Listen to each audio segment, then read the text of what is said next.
Hello, dear student. How's your day? My name is Miriam Yami. I am friendly, nice, and sweet. Let me know how I can assist you in learning English.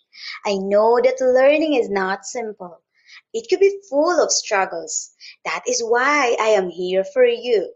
Our sessions will be fun, enriching, and winning. What are you waiting for?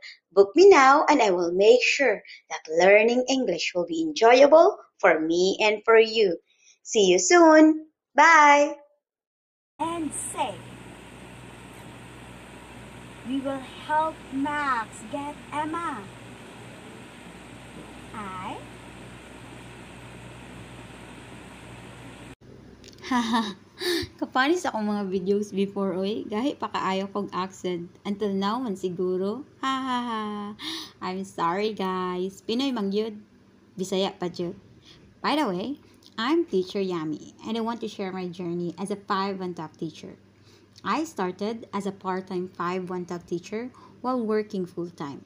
Grabe, isod kayo mag-manage sa oras, labi na kung human naka-work. Tapos, maato na po ka og line work. Tapos wala pa dyan kay backup internet. Unya akong mag-run out, cancel ang klase. Pero bisan pa na, dili, or wala ko ni give up. Kaya kailangan magdoble kayod para sa pamilya. Maradyog na itap, napulo ka anak.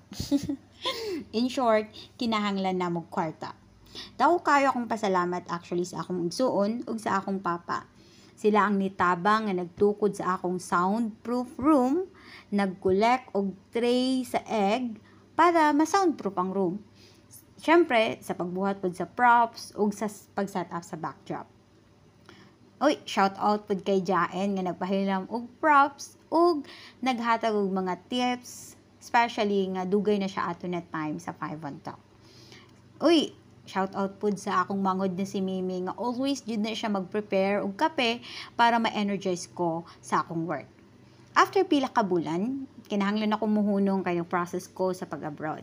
Pero bisan pa na daghan kaayo kog natun-an and nagamit nako sa akong current na trabaho karon. So para nako, ang 5-1 Talk journey dili lang teaching job, pero life lesson pod. Nakaton ko mag-manage sa time, bisan sometimes dili, mapalya gihapon. Of course, magpasan siya, ug unsaon pag-engage sa mga students. Lisod, pero rewarding siya. Pero sa mga ganahan diha nga mag-online teaching, go lang. With passion and preparation, kaya ra jud. Salamat kaayo sa inyong pagtanaw. Bye! Thanks for watching, guys. Bye!